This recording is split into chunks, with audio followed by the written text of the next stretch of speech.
The true crime genre is one that both shocks and intrigues in equal measure. And in today's compilation, we're going to be looking at several cases from the past, some solved and some still leaving many questions to be answered.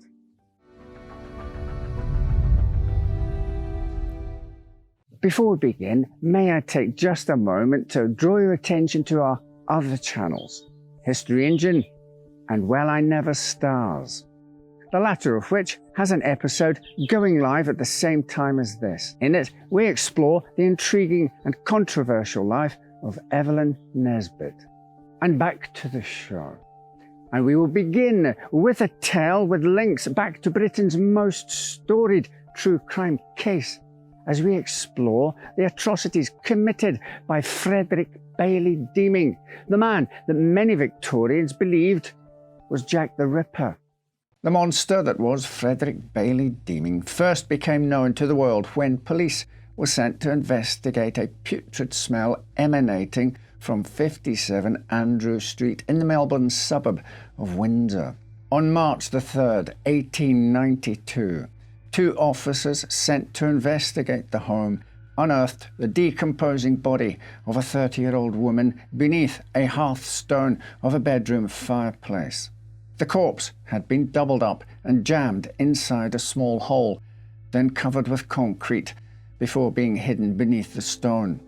A post-mortem investigation revealed that the victim's head had been severely fractured by several blows from a heavy object, and her throat had been cut. The only clue to the woman's identity was found with the last tenant to occupy the cottage on Andrew Street. A local butcher named John Stamford let the home to a man named Mr. Droon, who paid a week's rent in advance. Mr. Droon complained that the walls of the house were full of nail holes and told Mr. Stamford that he intended to repair them with cement. The new tenant was rarely seen by neighbours, but one recalled witnessing Mr. Droon leave the cottage in the company of a lady who appeared dressed for a night at the theatre. Several weeks later, Mr. Stamford arrived at the house to collect overdue rent and discovered that it was empty, with no clue as to the whereabouts of Mr. Droon. Following the harrowing discovery of the corpse, investigators used luggage tags recovered from the empty home and information about the previous tenant gathered from local tradespeople to trace his arrival back to the Kaiser Wilhelm II, a German steamship that arrived in Melbourne on December the 15th. The description of Mr. Droon matched that of a passenger listed as Mr. Albert Williams, who travelled with a woman named Emily, presumed to be his wife. The passengers recalled Mr. Williams as ostentatious, boastful, and loud. This public persona made it easier for the police to trace him back to another flamboyant character who had boarded a vessel bound for Perth on January 23rd under the name Baron Swanston. Notably, the Baron was travelling alone. An arrest warrant for the Windsor murderer, operating under the aliases of Williams or Swanston, was issued, and on March the 12th he was arrested at Southern Cross, where he was employed as an engineer at Fraser's gold mine. By the time he was returned to Melbourne to stand trial for the murder, his true identity, Frederick Bailey Deeming, was known, and investigators were piecing together a troubling timeline that crossed 3 continents. Deeming was born in Leicestershire, England in 1853. He was known in his neighbourhood as Mad Fred, a child so difficult that his own mother was known to say he was born to be hanged. At age 16, Deeming ran away from home to begin a life at sea, where he quickly learned to make money through thievery and cons. By the start of the 1880s, he had returned to the UK, where he married a woman named Marie James in February of 1881. The pair moving to Australia in 1882, where they would eventually have 2 children. Deeming found work in the gas and plumbing industry, mainly working in Sydney. Perhaps surprisingly, he was considered a good worker, at least up until he was found guilty of stealing brass fittings. For this crime, he was sentenced to 6 weeks in prison, returning to gas fitting work as soon as he was released. In 1887, he found himself in trouble with the law again on charges of fraudulent insolvency, with the punishment for this likely being longer than just 6 weeks. Deeming fled New South Wales with his family while out on bail. Being a family on the run, it's no surprise that the timeline gets a bit fuzzy around this point. It's believed at some stage they returned to England, where Marie gave birth to their third child. But between 1888 and 1889, they also spent time in Cape Town, South Africa. Whilst there, Frederick was involved in a diamond mine scam that seemingly landed him in a fair amount of money. It's stated that his brothers back home learned he was once again returning to the UK, this time with a considerable fortune. A fortune, but apparently not his family. It seems that either before or not long after travelling back to the UK, Frederick and Marie appeared to have become estranged. This may explain his reported behaviour on the journey back to England, as it's said that Deeming flaunted money and jewellery and was lecherous towards female passengers. Once in England, Marie settled in Birkenhead while Frederick rented lodgings in Beverley near Hull. There, he went by the name Harry Lawson and pretended to be a wealthy retired sheep farmer.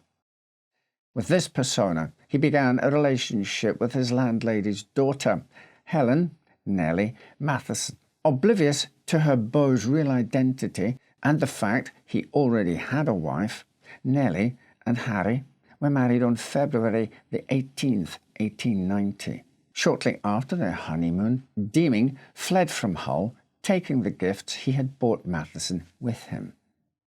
It appears that one reason for his flight was that he had been orchestrating another scam at a jeweller's in the town.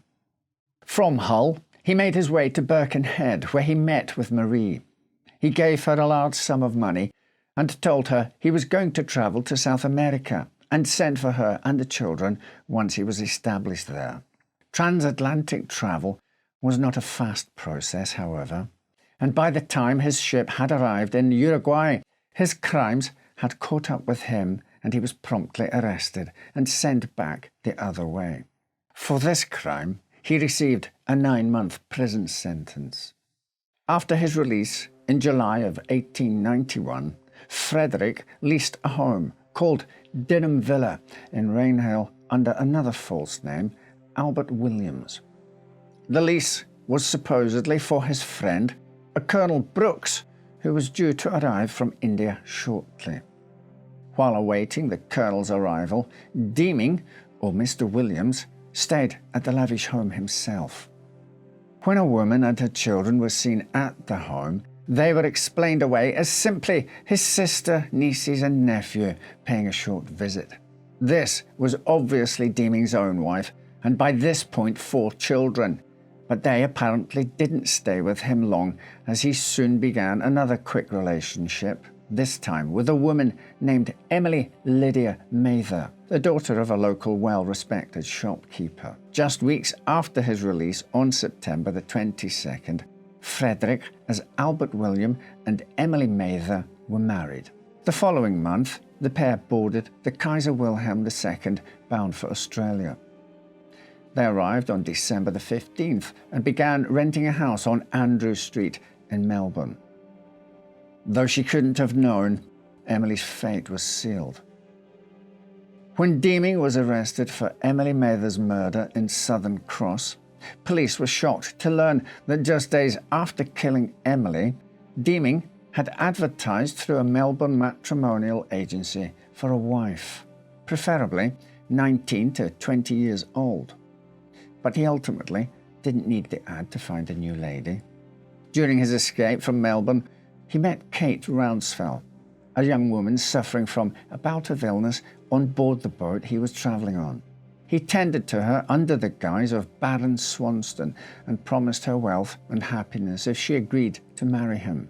Plied by luxurious gifts, she agreed to the engagement and vowed to follow Deeming to Western Australia, where he had obtained a position at a mine. The Tuesday before his arrest, Deeming wired Kate £20 for boat fare, and she arrived in Melbourne with her wedding trousseau. Thankfully, before she boarded the ship bound for Perth, Kate saw the newspaper articles about the search for Swanston and contacted police to share what she knew about the supposed Baron's location. The arrest of Frederick Bailey Deeming quickly made global headlines, and as dots were connected across oceans, a single question emerged. What happened to Deeming's first wife and children? It didn't take long for investigators to hear about the mysterious visitors at Denham Villa, whom Deeming claimed had left to join the woman's husband in Port Said. Shortly after their apparent departure, Frederick, acting as Albert Williams, had complained that the drains at Denham Villa were in need of repair, and the floor in the kitchen needed to be dug up and replaced. This work was closely overseen by Deeming. With this in mind, behind locked doors and covered windows, police in Rainhill began examining the floors of the villa. It didn't take long for a sickening, unmistakable smell to emerge from the home. On March the 16th, 1892, beneath the newly laid kitchen floor, Marie Deeming and her 4 children, 10-year-old Bertha, 7-year-old Mary, 5-year-old Sydney, and 18-month-old Leela, were found in a state of advanced decomposition. An inquest into the murders revealed that the 5 family members had likely been killed in late July of 1891. Marie and Bertha had been strangled, while the other Deeming's throats had been cut, in some cases so severely that they were nearly decapitated. At the time of the murders, Deeming was courting Emily Mathers and making frequent trips to Birkenhead to reassure Marie's sister that all was well. When he vanished several months later, Marie's relations assumed that the family had resumed their nomadic lifestyle, perhaps returning to Africa or Australia.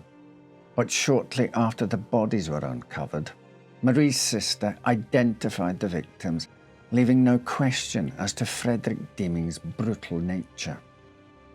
Now, with 2 horrific crimes involving the cutting of throats to his name, Deeming quickly became a favourite in the media as the possible identity of Jack the Ripper. The same day the news of the Rainhill killings was reported, newspapers began running pieces speculating that Deeming could also be responsible for the 1888 Whitechapel murders. Not only was the manner of death the same, cutting the throat, but Deeming's whereabouts in 1888 were largely unknown. He was seemingly flitting back and forth between England and Africa, and without Marie's testimony, there was no telling exactly where the family had been and when. Was it possible that he was killing women in Whitechapel? After his arrest, he was transported under guard to Perth via train. At each stop, crowds of angry Australians waited for a chance to glimpse the killer and hurl obscenities at him. Once in Perth, investigators took inventory of Deeming's travelling trunk, which was found to contain possessions belonging to Emily Mathers, along with photos of Marie and his children. Extradition was granted, and on March the 27th, Deeming was moved again to Melbourne. The crowds across the country were so massive and angry that he and the police guarding him feared an attempted lynching. The planned route had to be altered several times to avoid some of the larger crowds that could easily overpower the authorities. On April the 2nd, Frederick Bailey Deeming was formally charged with the murder of Emily Mathers under the name Albert William, as he refused to admit even now his true identity. His defense argued not guilty by reason of insanity, but 6 doctors testified that after examining him several times, They could not unequivocally state that he was insane. Deeming claimed to have contracted syphilis in London and said since becoming ill with the disease, he had been receiving visits from his mother's ghost, who urged him to kill. A prison physician testified that Deeming had told him that on several occasions he had gone out with a revolver in hand, searching for women who may have given him the infection. Against the advice of his lawyers, Frederick took the stand in his own defence. His speech was rambling and often unhinged, with the accused claiming at one point that Emily Mathers was still alive. But before long, Deeming found his old boastful stride and spoke for over an hour, exalting his own adventures and condemning everyone who slighted him. The impassioned speech did not sway the jury, at least not in the way he may have hoped, and they quickly found Deeming guilty as charged, and he was sentenced to death. As the condemned awaited execution, rumours about his possible connections to the Whitechapel murders continued to swirl in England and Australia. An American couple even visited his cell days before he was hanged and asked to make a plaster cast of his right hand, hoping that the lines in his palm might reveal his true identity as the Ripper. In London, Madame Tussaud's wax museum recreated the kitchen where the bodies of Deeming's first wife and children were found, and soon after displayed a life-sized effigy of the killer. Later, there would be rumours about Deeming confessing to at least 2 of the Whitechapel killings while in prison. In some versions, he confessed his crimes to other prisoners. In others, he told investigators himself that he had killed an additional 2 women in Whitechapel, but was ignored because police believed he was trying to stall his execution while inquiries were carried out. Regardless, the supposed confessions did nothing to halt Deeming's date with the gallows. He was hanged on May the 23rd, 1892 in Melbourne. According to some reports, as many as 12,000 people gathered near the prison and in the streets to celebrate his death. Frederick Deeming spent his last few days before his death penning an autobiography of his life, but it was destroyed following his execution, along with any insight into the Ripper cases that it may have contained. The information that the investigators were able to gather about his fragmented life across the globe led them to believe that he had been imprisoned or in Africa at the time of the 5 canonical Ripper killings in 1888, and he was summarily moved to the bottom of the list of suspects for the world's most famous unnamed killer. But in recent years, renewed interest in Deeming as the Ripper has emerged, and it is now believed that Deeming may have been in England at the time of the killings. The theory hinges on a few key similarities between Deeming and the Ripper. Jack the Ripper has long been believed to harbour a pathological hatred of sex workers, consistent with someone suffering from neurosyphilis. Likewise, Deeming had told a prison physician that he had sought revenge on London sex workers for his syphilis diagnosis. One of the Ripper's victims was Catherine Eddowes, a 46-year-old woman whose mutilated body was found in the early morning hours of September the 30th, 1888. The last known sighting of Eddowes was at 1:35 a.m. when she was seen talking with a fair-moustached man. The description certainly matches Deeming, whose large moustache was so notable that he plucked it out hair by hair during one of the overnight stops on his journey to Melbourne to stand trial. Plus, a young dressmaker positively identified Deeming as a man she knew as Lawson, who courted her in London at the time of the Ripper murders. According to the dressmaker, Lawson had an obsessive interest with the Eddowes murder and a prominent fair moustache. Like the Ripper, Deeming preferred to kill by cutting his victims' throats. But the Ripper was also known for using surgical dissecting knives to mutilate his victims.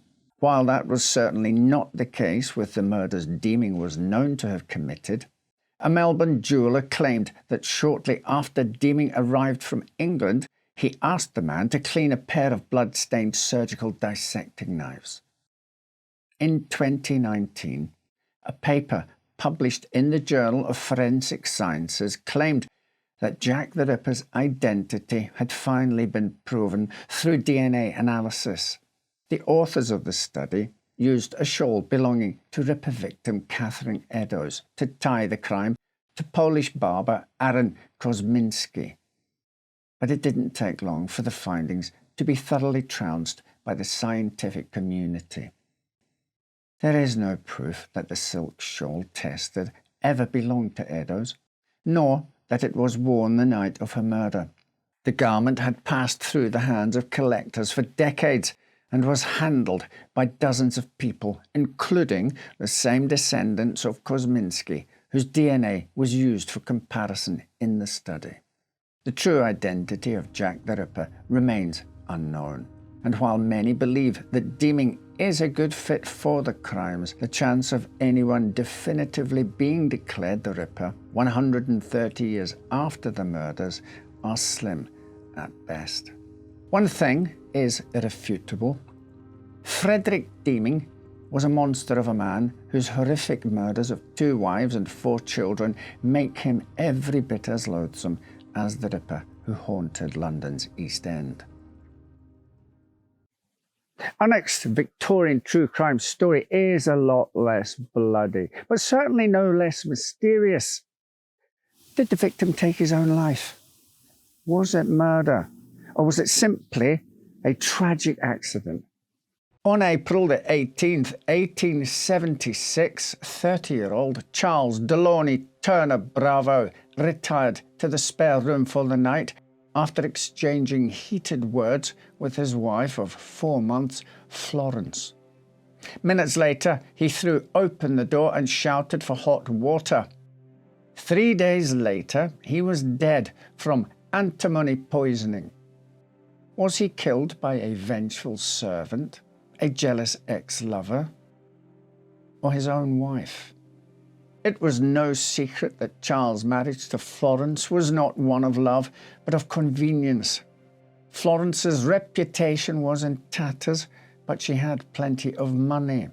And Charles, a barrister, was short on cash, but had no shortage of respectability. A union would, in theory, solve all their problems. Florence had married once before at the age of 19 to a dashing officer named Alexander Ricardo. The newspapers hailed the marriage as the union of 2 great families of Europe. The Ricardos were descendants of a prominent Dutch Jewish family, while Florence Campbell's father, an Australian millionaire, owned the impressive Buscott Park estate in Oxfordshire. Alexander revealed himself to be a philanderer and alcoholic, and was frequently verbally and physically abusive to Florence. In 1869, she wrote to her parents expressing her desire to separate from her husband. Her mental health was in a shambles, and she was often physically ill from the constant stress. Fearing the social backlash of separation, the Campbells advised Florence to seek help from Dr. James Gully, a homeopathic hydrotherapist who ran a renowned practice in the spa town of Malvern. Gully, who treated celebrity patients like Charles Dickens and Alfred Tennyson, was a family friend of the Campbells, and they were sure he could cure their daughter. Instead, he advised Florence to separate from Ricardo, who was destroying her health and well-being.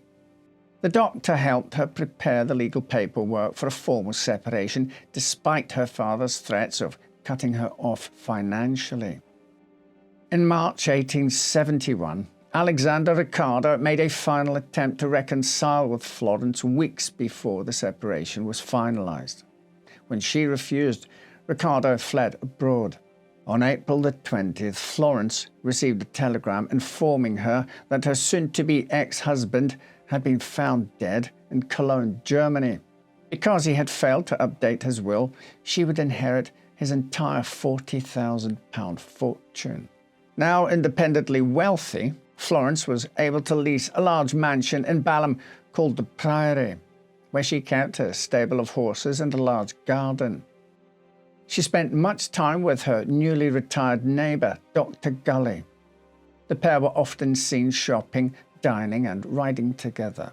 But in May of 1872, their relationship was revealed to be more than mere friendship, when the host of a house party returned from a walk to find the pair in a compromising position on the parlour sofa. For an unmarried woman to engage in a physical relationship was unthinkable amongst the upper classes in Victorian England. But that was just the beginning of the scandalous nature of the salacious affair. Dr. James Gully was nearly 40 years older than Florence. He was also married. The pair had grown close when Gully treated Florence in Malvern and helped her through her separation. He was said to be a kind gentleman, different in every way from her brutish former husband. He'd been her champion, guiding her to freedom when everyone else in her life was telling her to stay put in an abusive marriage. The pair wanted to wed, but the good doctor was unable to separate from his wife, who had been institutionalized for many years. So instead, he had given up his practice and relocated to Balham so he and Florence could carry on their love affair. When word spread of Florence's elderly married lover, her reputation was effectively ruined. Those who had once been her friends now refused to acknowledge her on the street. Her parents barred her from visiting Buscott Park and refused to see her at the Priory.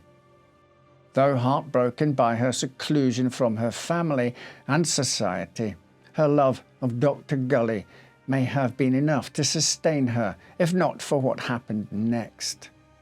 After a romantic trip to a spa town in rural Bavaria, Florence discovered she was pregnant. Knowing that an illegitimate child would destroy her future entirely, she allowed Gully to perform an abortion, which left her seriously ill. As she recovered at the Priory, she was tended to by her lady's companion, Jane Cox. Jane was also a widow, recently returning to England from Jamaica with 3 young sons. Florence initially hired Jane to oversee her household staff, but the pair quickly developed a close friendship. Jane worried for her and was desperately uneasy about her relationship with Gully. Though Florence had all the material wealth she could want, she was lonely.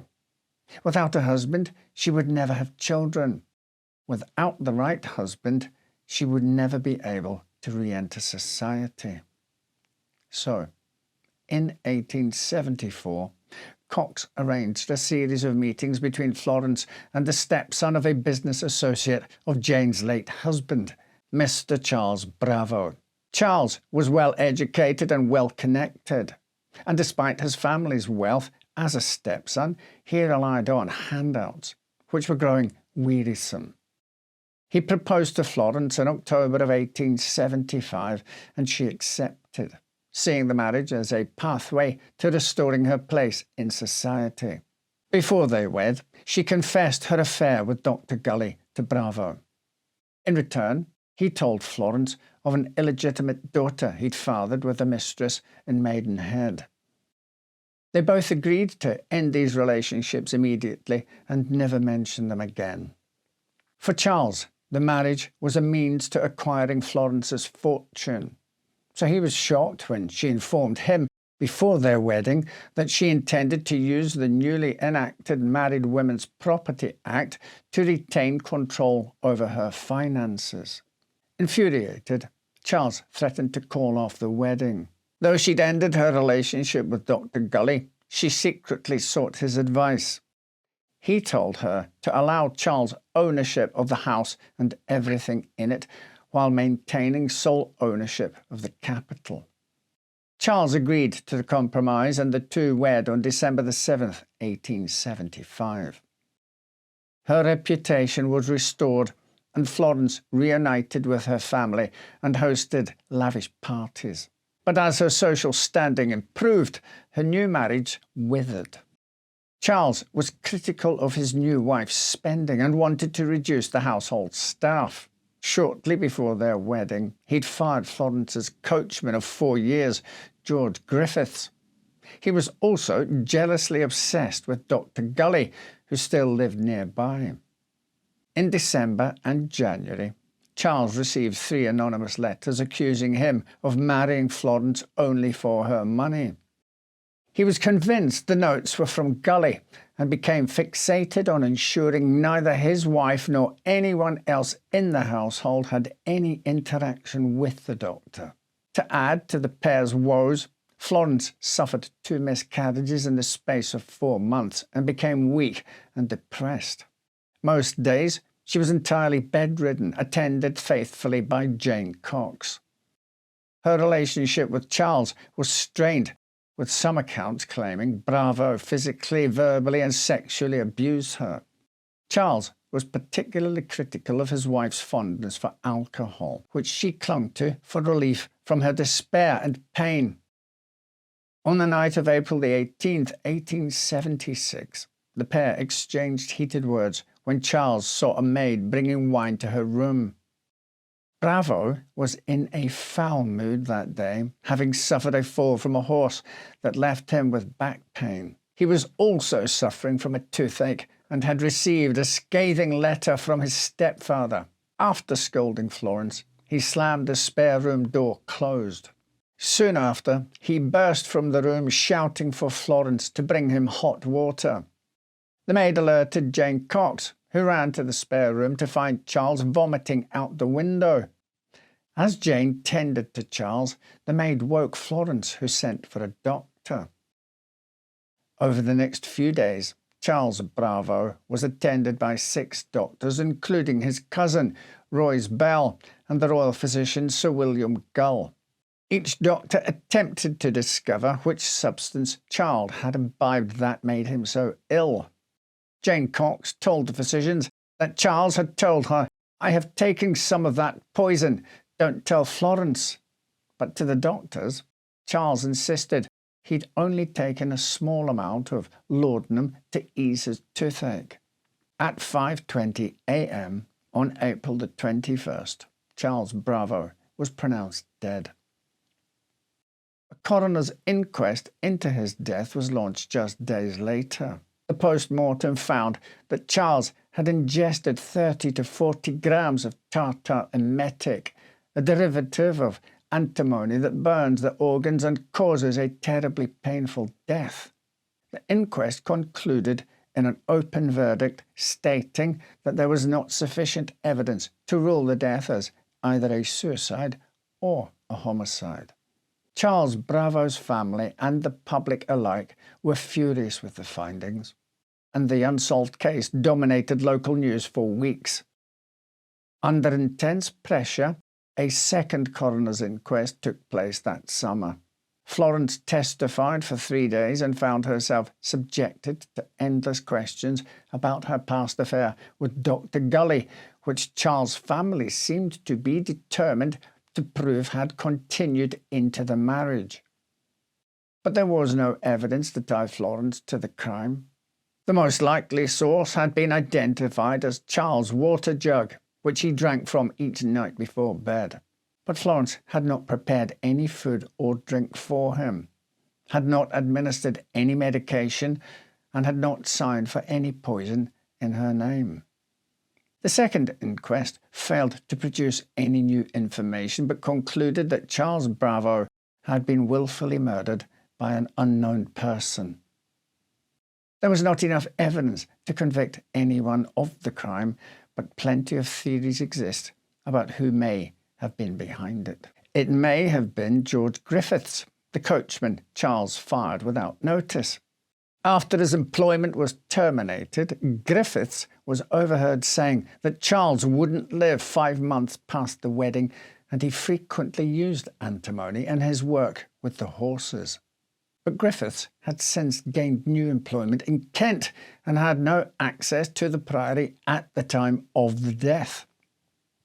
If he was the poisoner, he would have needed help from another staff member, and it seems unlikely that he would go to such lengths to seek revenge on an old employer. Was it Dr. Gully who was still in love with Florence and horrified at her mistreatment? Gully had access to the poison and often communicated with the staff of the Priory, including Jane Cox. But he'd spent his life caring for others and was known to be kind. Murder seemed very out of character. Could it be Jane Cox, Florence's mysterious companion? She'd been the sole witness to hear Charles say he'd taken poison. She'd also ordered the maid to immediately clean the sick bowl and bed sheets from Charles' room, destroying evidence. Jane was the public's favourite suspect for the crime, and during the second inquest, she attempted to shift the blame onto Florence by sharing everything she knew of her friend's affair with Gully. But Cox didn't have a personal motive to kill Charles Bravo. She disappeared after the inquest, having lost both her job and her closest friend. Was the killer Florence Bravo? She certainly had problems with her new husband, but she wasn't trapped, as she'd retained control of her own money. Above all, she craved respectability and acceptance. Becoming the widow of a murder victim did nothing for her reputation. Is it possible that Charles Bravo killed himself? It's known that he was unhappy with Florence's drinking, and antimony was sometimes used in small doses to treat alcoholism. Maybe Charles had secretly been dosing his wife's drinks, or perhaps he'd been using the antimony more liberally on purpose. There was no denying that Florence's health had grown increasingly worse in the final weeks of their marriage. During the 3 days he clung to life, Bravo never once pointed suspicion at anyone. And the night of the poisoning, he'd called for hot water immediately to induce vomiting, as if he was aware he'd ingested poison. Was it possible that Charles, angry after a day of falls, embarrassments and marital arguments, had hastily grabbed the wrong bottle and accidentally taken the poison? The vessel was never found, but the maid recalled the fire in Charles' room blazing uncommonly high. Perhaps he'd tossed the poison into the flames before calling for help. Admitting to the accidental poisoning during his death would expose his secret dosing of Florence and reveal a clumsy, fatal mistake. As a man who valued his own image above all else, it seems probable that he would protect it until the end. Though the question that remains unsolved is who poisoned Charles Bravo, this case would ultimately claim 2 lives. After the inquest, Florence was evicted from the Priory and forced to change her name and relocate to Hampshire. Within 2 years, she too was dead, having drank herself to death with no friends or family to care for her. What slower, deadlier poison is there than a lifetime of abuse, tragedy, and loneliness? While this next case is officially marked as unsolved, I'm sure by the end of this episode, you'll have few doubts as to who the killer actually was. Bella lived almost her entire life within 5 minutes of where she met her untimely end. She was born July the 14th, 1897. Her father, Kenneth Wright, was an agricultural labourer, and her mother, Mary Ann, stayed home to raise Bella and her 6 younger siblings. The family lived in a small thatched cottage in the village of Stoughton, some 4 miles outside Leicester. Bella left school when she was 12 to find work as a domestic servant to help her parents keep the family afloat. Later, she would obtain a job working at a rubber factory called Bates & Co., a 5-mile ride from her home. After courting a few suitors in her early 20s, she accepted a marriage proposal from a sailor in the Royal Navy stationed in Portsmouth. Things seemed to be going well for Bella Wright. She was well liked and respected and often described as beautiful. She'd found a fairly well-paying job and a suitable husband. Indeed, her adult life was just beginning when a farmer named Joseph Cowell discovered her body lying blooded and lifeless beside her bicycle on Gartree Road near Galby on July the 5th, 1919. Cowell moved Bella's body to a grass verge at the side of the road and fetched help as quickly as the cattle he'd been driving along the old Roman road would allow. It was after dark by the time a local doctor and a police constable followed Cowell back to the grisly scene. They used a milk cart to move Bella's body to a nearby vacant cottage for examination.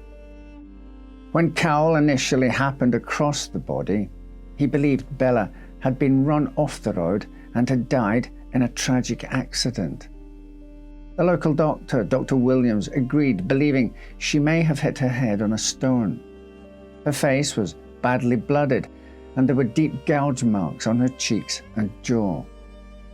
But Constable Alfred Hall couldn't shake the feeling that there might be another explanation. Hall returned to the site of Bella's so-called bicycle accident early the following morning to examine the scene in the daylight. The narrow roadway was bordered by 8-foot-tall hedges, but an opening in the greenery nearby led to a field gate with a grassy meadow beyond. The front tyre of Bella's bicycle was pointed towards Stoughton. She'd been riding home. A large blood stain was still visible where Bella's head had lain before Cowell moved her off the road. 17 feet from the spot, Hall found a bullet partially embedded in the dirt road. Bloody claw marks left by birds marked a trail between the body and the white gate that led to the field. The top rail of the gate showed marks of blood, and in the meadow beyond lay a large black bird, dead. Was the dead raven merely a coincidence, or was it an omen? After his investigation on Gartree Road, Constable Hall summoned Dr. Williams to re-examine Bella Wright's body. The doctor cleaned the blood and dirt from the dead woman's face and revealed a bullet wound an inch below her left eye. A matching exit wound was found under her hair. Bella had not fallen from her bicycle. She'd been shot through the head, murdered, as she cycled toward home on a mild summer evening. Piecing together the final hours of Bella's life was surprisingly easy.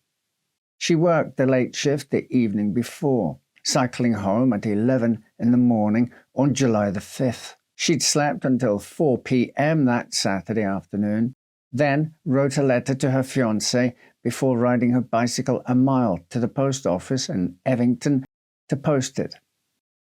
Later, she cycled to Galby, a village about 4 miles from her family's cottage, to visit her uncle, Mr. Measures. She arrived at his house at 7:30 p.m., where her uncle and his son-in-law, Mr. Evans, noticed she was accompanied by a young man on a green bicycle. The man remained outside while Bella went in to visit. She told Mr. Measures that the man was a perfect stranger and said, "Perhaps if I wait a while, he will be gone." Though appearing not to know the man, Bella did not seem frightened and did not ask her uncle to make him leave. She visited with Measures and Evans for about an hour, and when the trio went back outside, the man with the green bicycle was still there, waiting. He greeted Bella by name, and Mr. Evans casually talked with him about his bicycle. Finally, Bella and the man rode away together at about 8:40 p.m. Less than an hour later, Joseph Cowell found her dead body. The man riding the green bicycle was likely the last person to see Bella Wright alive, and he may have been the one who killed her. Despite having a thorough description of the mysterious stranger from Measures and Evans, Scotland Yard was unable to find the man with greying hair and a pea-green bicycle. For 8 months, Bella's case went cold. She was buried at St. Mary and All Saints Church in Stoughton. Though dozens of onlookers watched as her polished elm coffin was carried from her family's cottage to the small graveyard, no headstone marked her final resting place. The Wrights could not afford one, and the identity of her killer was still frustratingly unknown. On February 23, 1920, a canal boat carrying a load of coal to the same rubber factory where Bella worked passed through Leicester. The boat's tow rope snagged on something underwater, and when the line was pulled up, a pea-green bicycle frame bobbed to the surface of the canal. The boatman informed the police, and the canal was dragged, which unearthed more pieces of the green bicycle. Although the serial number had been carefully filed off the frame, a faint number was still visible on the front fork. It was traced to Ronald Vivian Light, a mathematics teacher in Cheltenham. Days later, Light was arrested and brought to Leicestershire, where he was charged with the murder of Bella Wright. Ronald Light was a 34-year-old veteran of the First World War and the son of a wealthy civil engineer. He himself had graduated from the University of Birmingham with a degree in engineering before being commissioned as a second lieutenant. After serving 4 years in France, he was sent home to live with his mother in 1919, suffering from shell shock and slight deafness. Once in Leicestershire, he was reunited with the green BSA bicycle he'd purchased 9 years earlier. In his first interviews with police, Light insisted that he had not been in the area on the night of July the 5th. He had never owned a green bicycle and never met Bella Wright. But when Measures and Evans positively identified him as the man who'd waited for an hour outside Measures' home in Galby and then ridden away with Bella, Scotland Yard was confident that they could secure a murder conviction.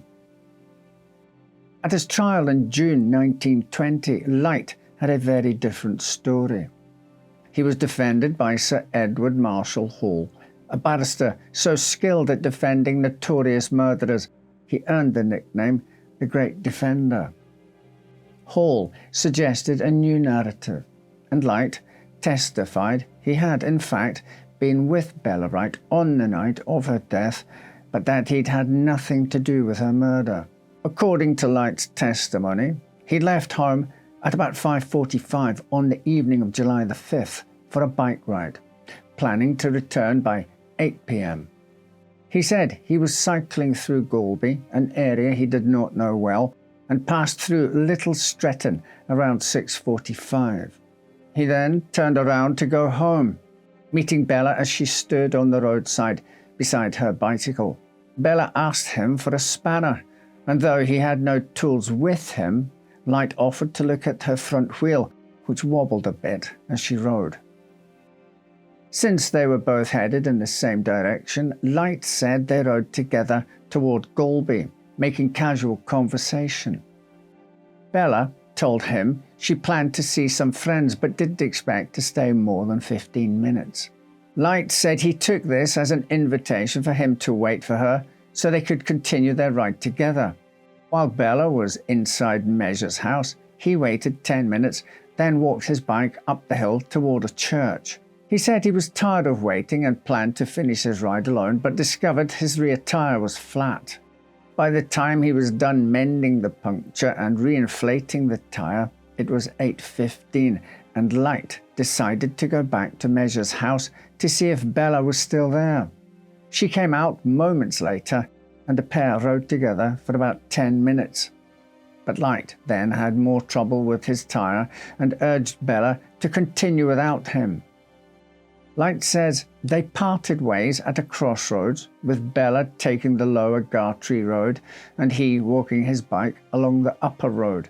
He arrived home close to 10 p.m. and read about Bella's murder several days later. He said that after reading the description of Bella and of his own green bicycle, he realized that he was the man wanted for questioning by police.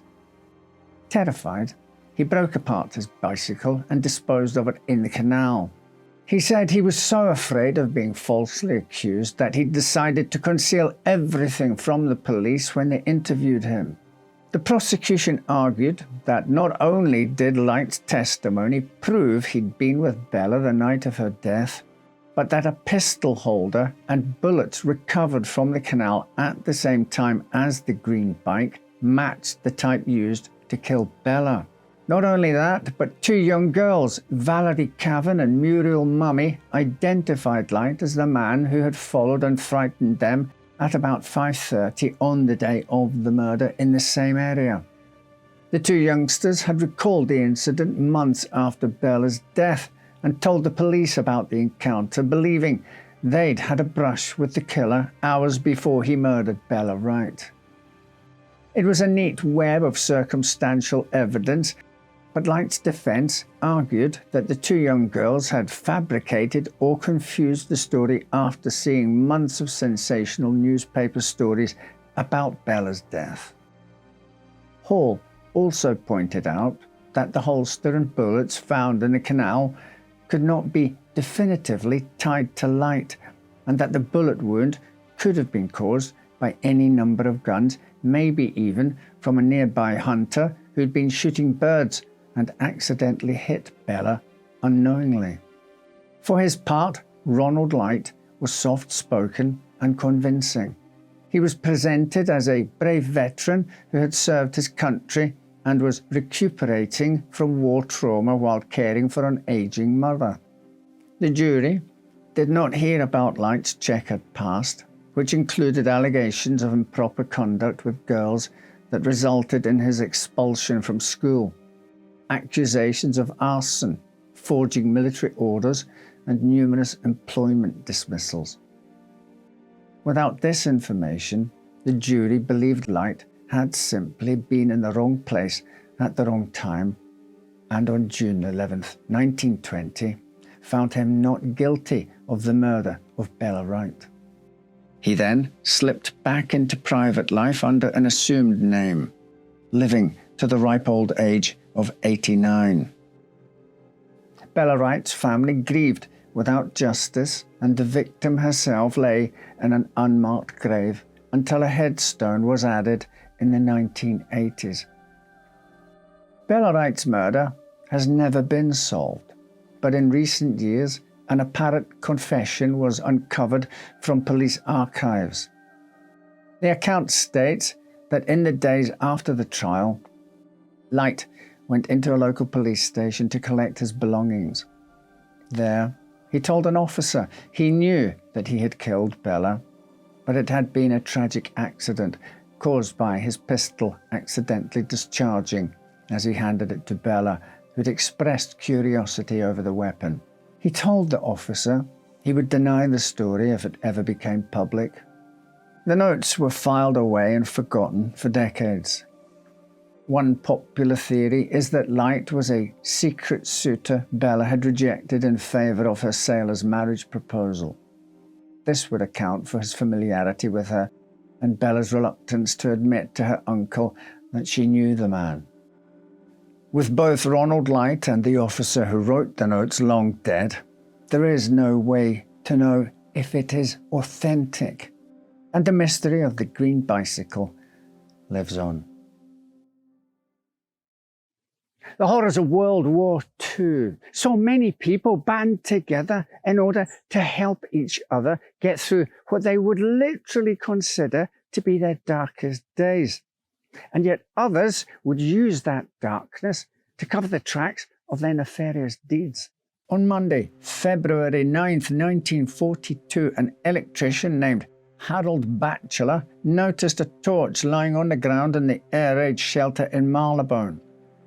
As he moved closer to pick it up, Harold noticed a woman's pocketbook lying a few feet away. Then he saw the woman. She had clearly been in a severe struggle. Her clothes were torn, her face and neck were black and blue with bruising, and her shoes were scuffed with mortar.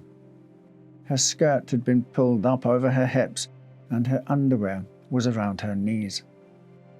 It was unclear if the woman had been killed inside of the air raid shelter or dragged inside following her death, but what was clear was that the woman had been strangled. The Marylebone victim was quickly identified as Evelyn Margaret Hamilton, a 40-year-old pharmacist originally from Newcastle in the northeast of England. She was said to be a bright, intelligent woman who lacked confidence. She had never married, but was dedicated to her job. After the war had nearly bankrupted the chemist's shop in Essex, where she'd been working as a manager, Hamilton had found a new job in Grimsby. She was in London, en route there, when she met a gruesome end. She was last seen alive at the Maison Lyons corner house in Marble Arch just before midnight. A waitress remembered her drinking a glass of white wine. Investigators believed she had likely been walking back to her boarding house after her nightcap when she'd been attacked and killed in the early hours of the morning.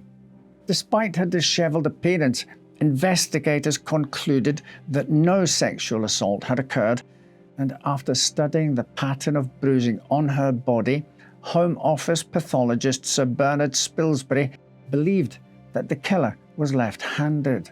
Chief Superintendent Frederick, known within London as the Fingerprint Man, arrived at the crime scene with a magnifying glass in hand.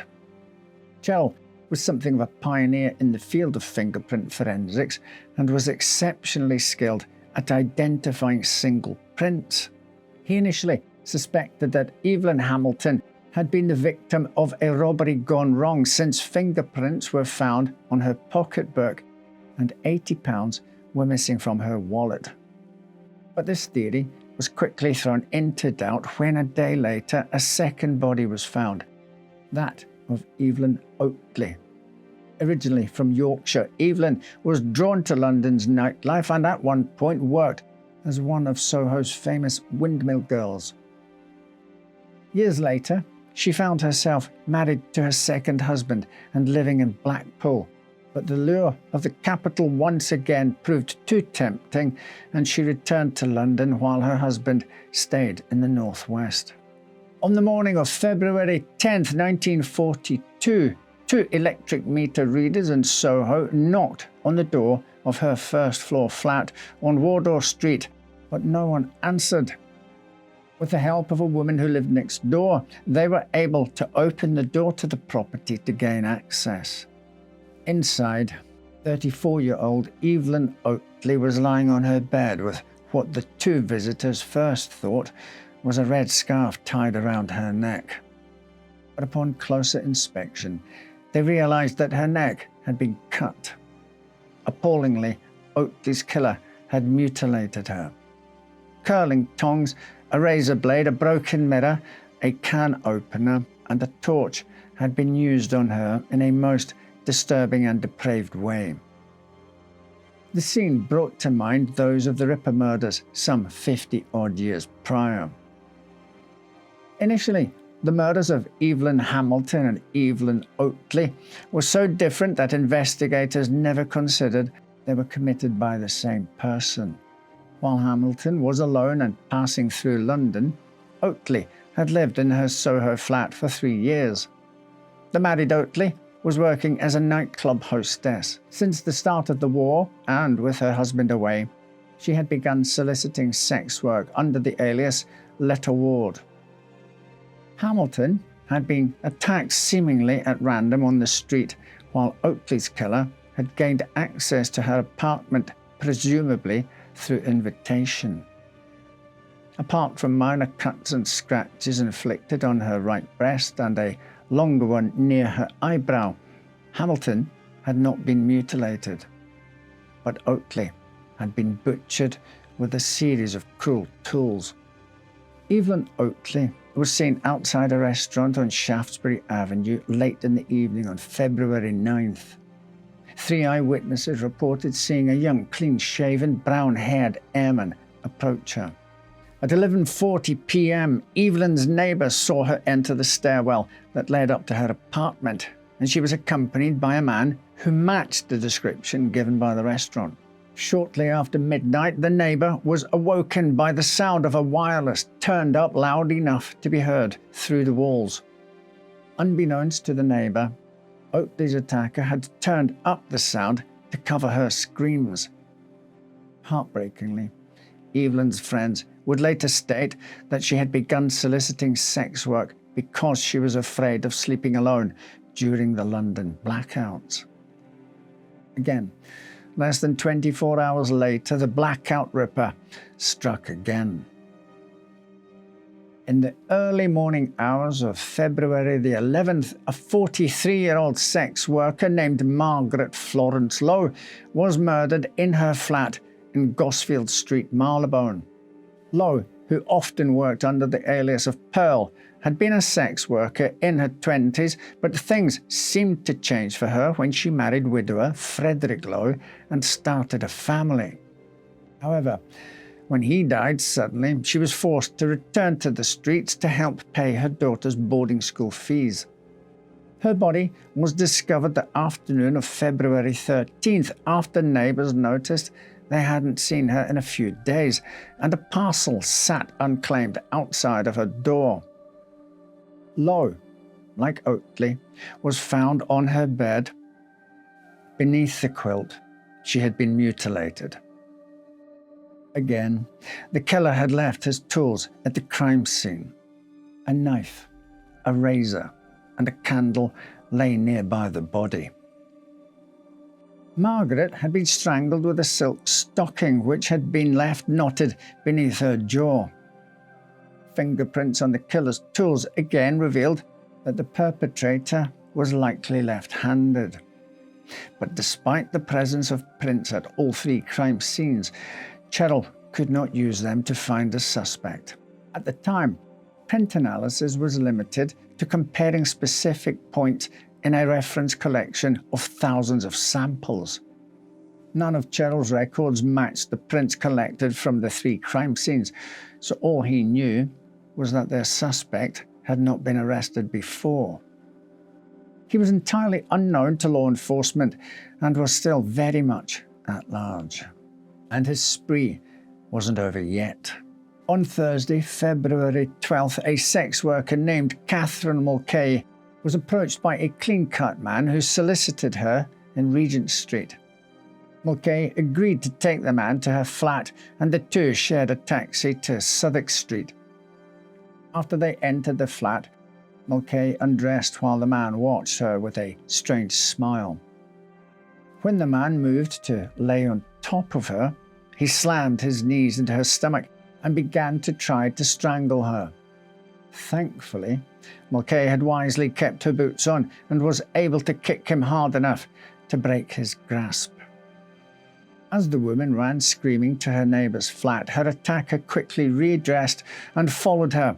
He pushed more money into her hand and apologised, saying he'd had too much to drink. But in haste to leave, the man left something behind, a Royal Air Force webbing belt. With his bloodlust interrupted, the Ripper found another victim that same night. 32-year-old Doris Juanet was married but earned money through sex work while her husband was away.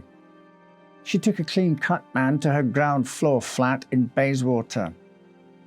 The next evening, Doris's husband returned home to find his wife's body laying across their bed.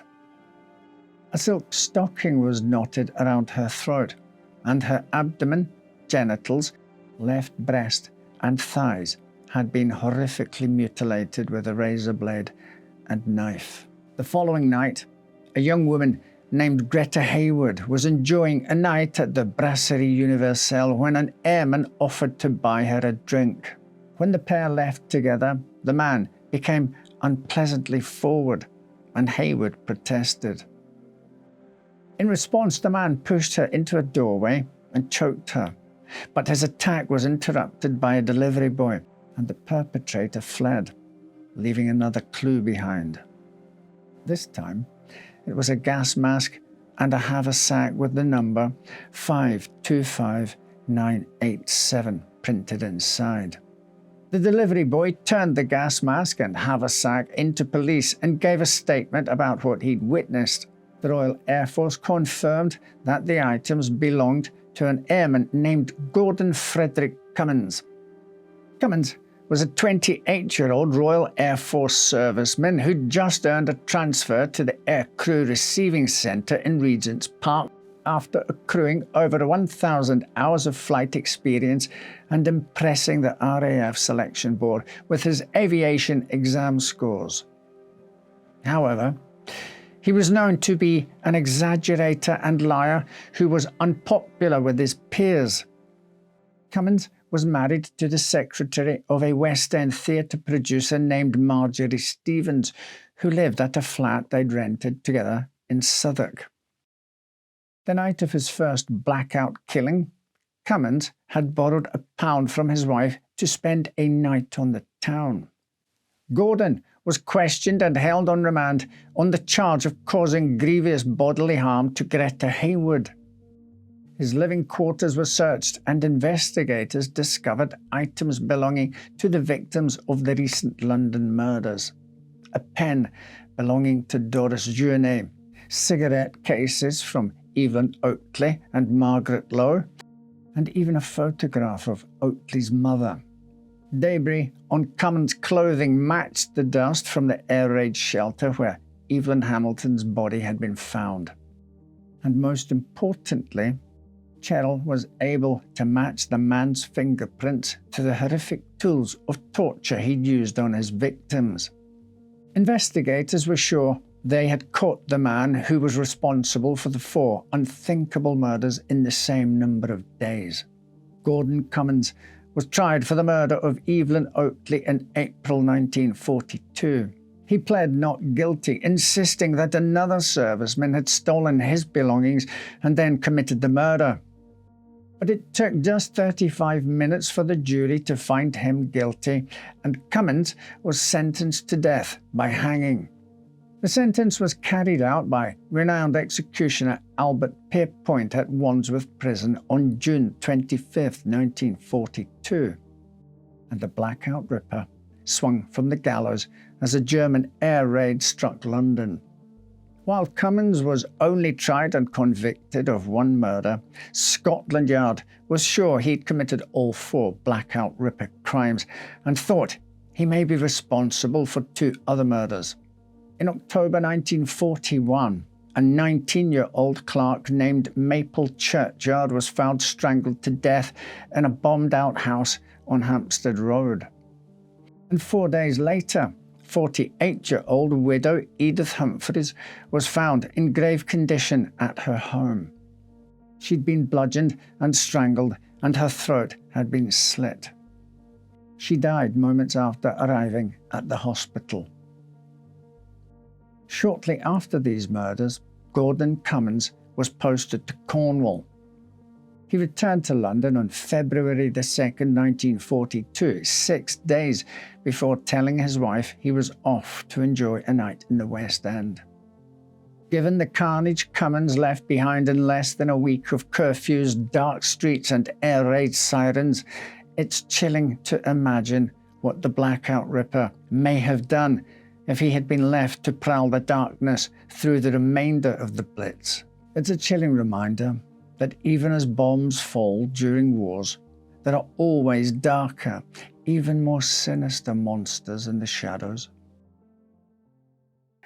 Getting away with murder wouldn't be enough for the killer in our next case. No, he wouldn't be satisfied until he had benefited from it financially. On the morning of October 21st, 1949, Essex farmer Sidney Tiffin was duck hunting in the Dengie marshes when he spotted something strange in the shallow, murky water. He marked the spot with a wooden stake and fetched a local constable to show him the grisly discovery: a human torso with its arms tied behind its back. The head and legs had been cut off. This was not the first time Sidney Tiffin had discovered a body, nor would it be his last. In all, he would find 10 bodies in his 40 years of hunting and fishing in the area, though This one may have been his most memorable.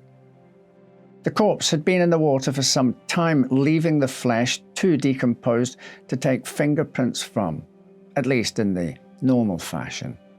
However, the waterlogged skin proved easy to remove, and the Scotland Yard detective donned the carefully extracted flesh like a glove on his fingertips. The morbid technique allowed law enforcement to identify the body, whose owner had submitted fingerprints to the police after arrest on fraud charges a decade prior. The torso belonged to missing Londoner Stanley Sethi. Stanley was born Suleiman Sethi in Baghdad in 1903. The Sethis immigrated to England when Suleiman was 6, settling in Manchester. To blend into his new surroundings, he adopted the English name Stanley. He worked as a shipping merchant with his brothers as a teenager, and when that venture failed, he branched out on his own, running a shady business of buying and selling to shipping merchants on credit. In 1928, 23-year-old Stanley was convicted of 23 offences under the Bankruptcy Act and Debtors Act and sentenced to 18 months imprisonment. Iraqi-born Stanley was exempt from conscription when Britain entered World War II in 1939. Instead, he used the years of war rationing to establish a roaring trade in black market petrol coupons, in addition to his work as a car salesman on Warren Street. By 1949, he had established a reputation for dealing in stolen cars, cashing checks for commission, and selling his fake petrol coupons. There were also rumours that he was involved in gun running and working as a police informant.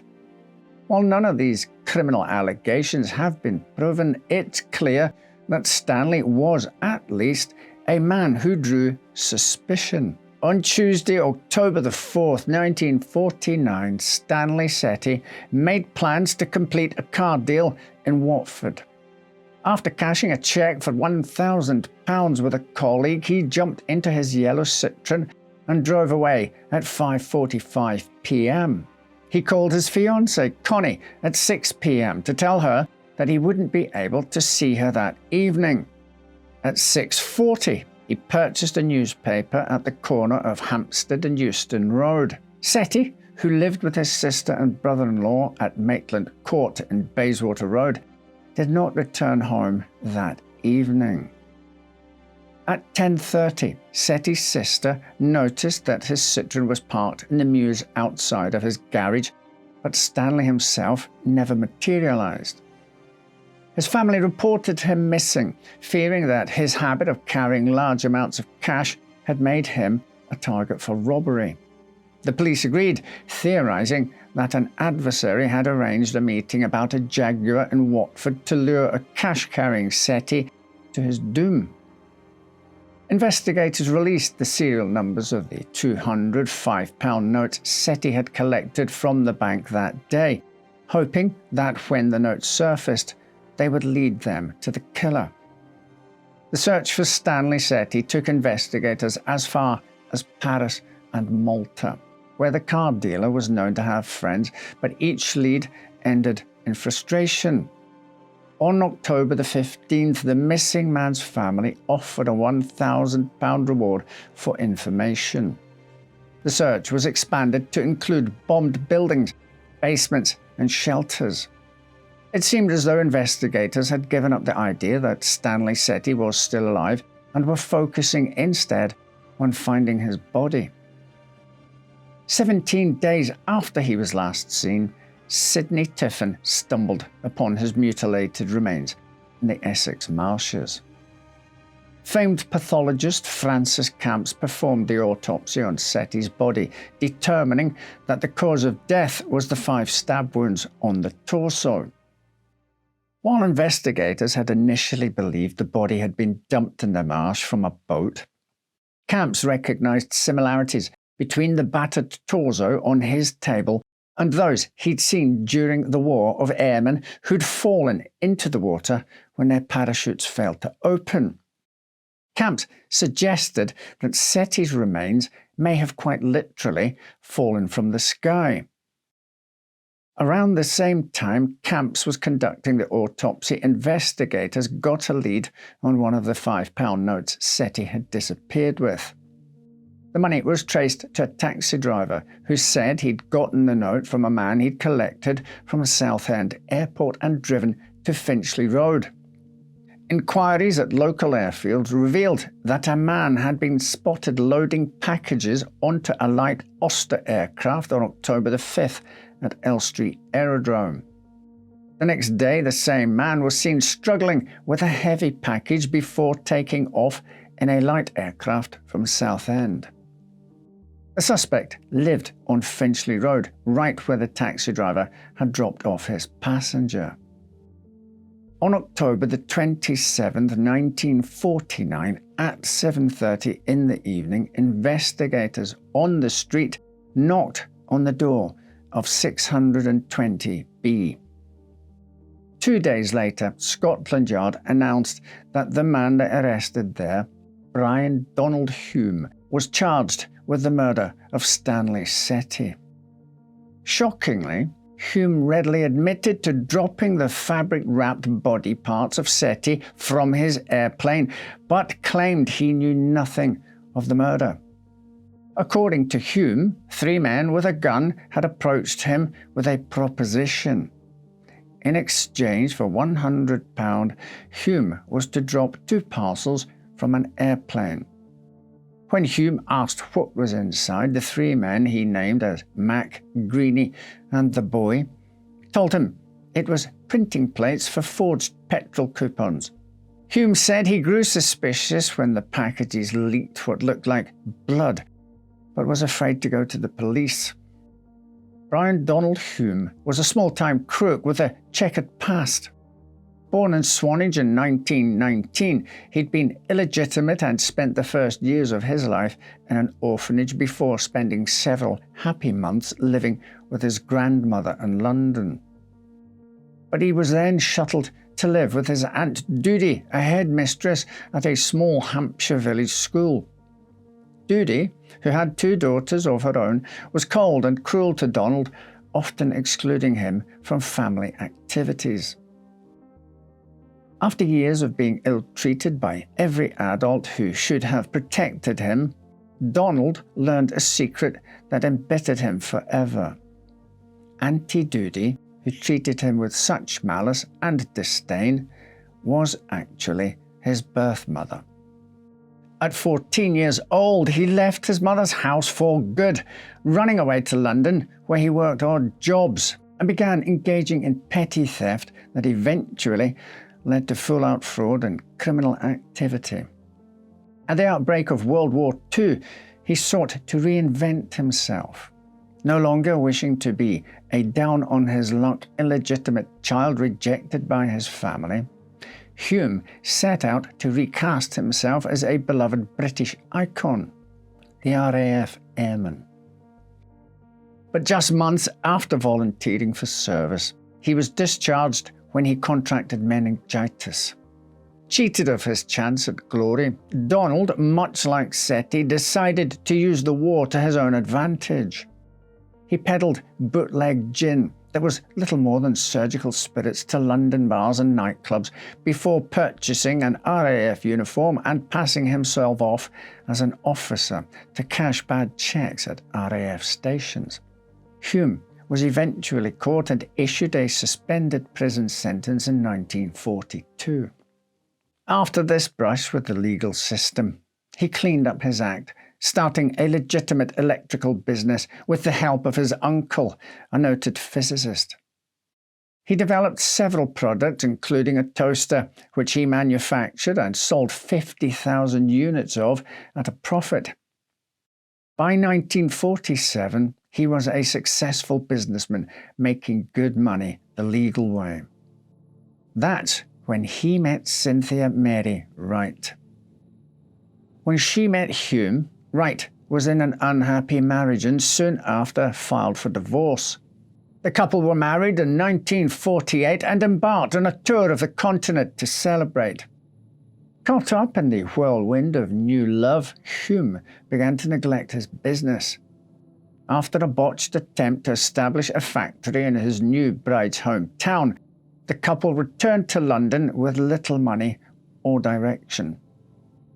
With money running low, Hume quickly resumed his shady business dealings and claimed he was a well-known smuggler at the time of Setti's death, using his newly acquired pilot's license to take on international jobs.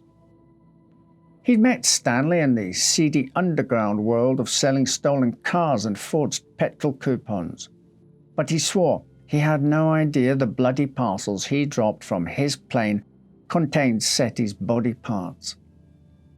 He agreed he was a bad man, a crook, and had disposed of a body, but he was adamant that he was not a killer. His trial at the Old Bailey began in January 1950.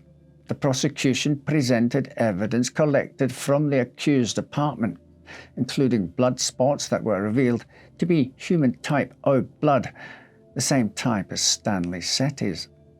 A rug in the house had also been cleaned and dyed a darker shade of green the day after Setti's disappearance, and £5 notes belonging to Setti had been found in Hume's possession.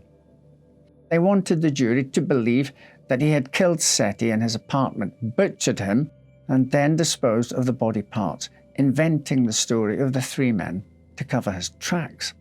Hume's defense team argued that because 4 out of every 10 people have type O blood, it was hardly proof that the traces discovered in Hume's apartment belonged to Setti.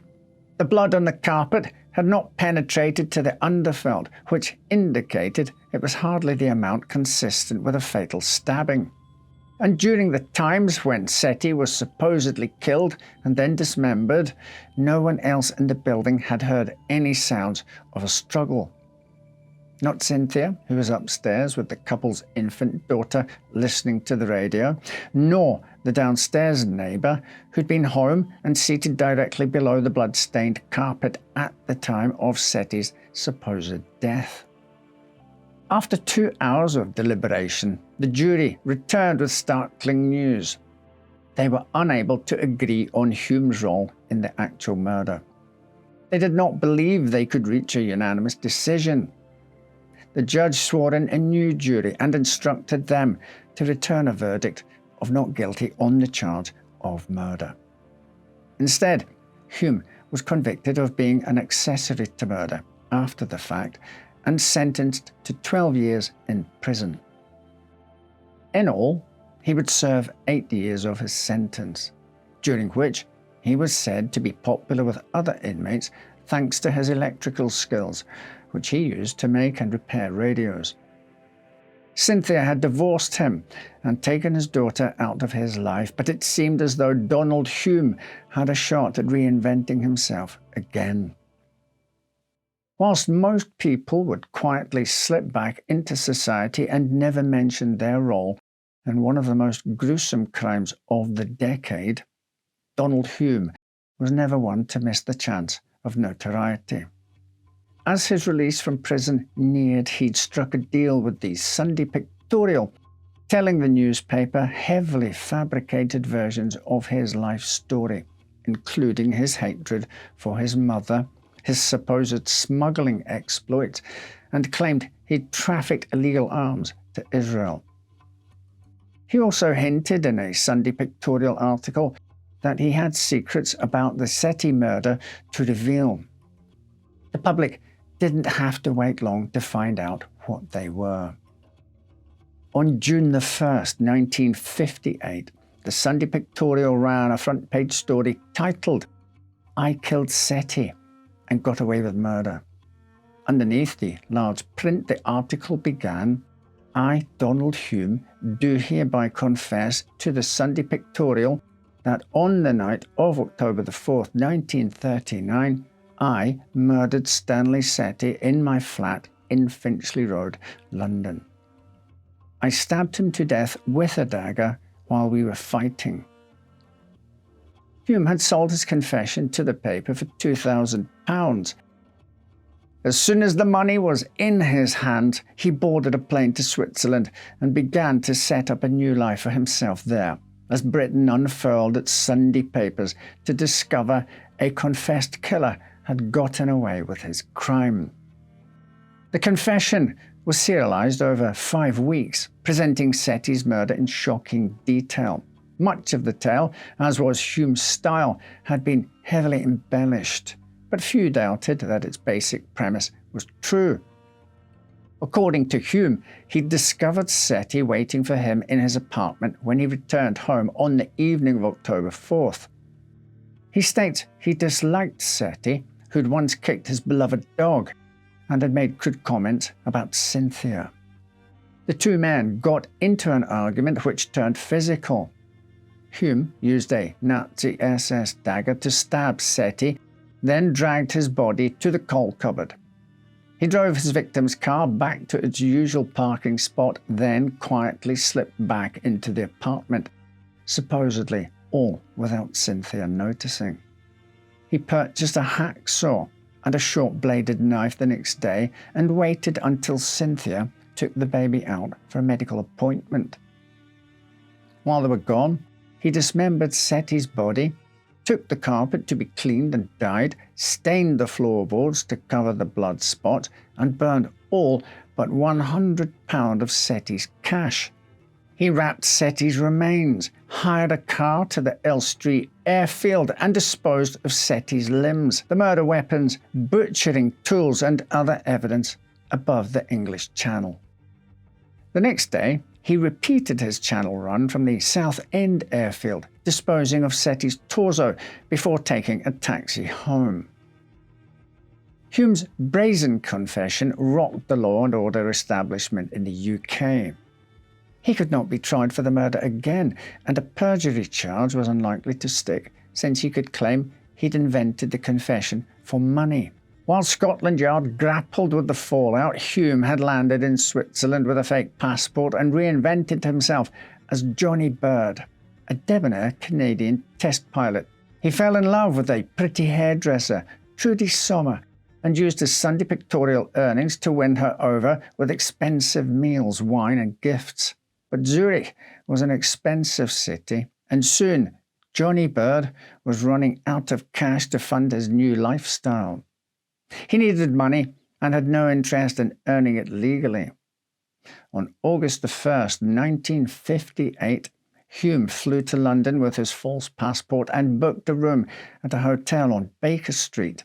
The next day, he entered the Boston Manor Road branch of Midland Bank with a pistol and demanded all of their cash. When 31-year-old Frank Lewis moved toward him, Hume fired his gun, wounding the cashier. The robber then took all the money from the cashier's tills and demanded they open the vault. Another cashier told him there was no cash in the vault, only financial ledgers. Hume fled, escaping back to Switzerland with about £1,500 in cash. When the robbery was reported in the paper, Donald Hume was furious to learn the cashier lied about the vault being empty. By November, his funds were nearly depleted again, largely thanks to the diamond engagement ring he'd placed on Trudy's finger after meeting her family. On the 12th, he flew again to Britain and walked back into the same Midland bank he'd been fooled by 2 months earlier. But since his first robbery, the number of bank staff had increased and was now trained on procedures for theft. The cashiers escaped through the back door and sounded an alarm. Hume grabbed £300 and ran.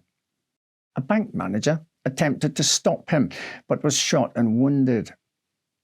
It didn't take Scotland Yard long to identify the serial robber as Donald Hume, passing a warrant for his arrest to Interpol. Hume knew his time was short.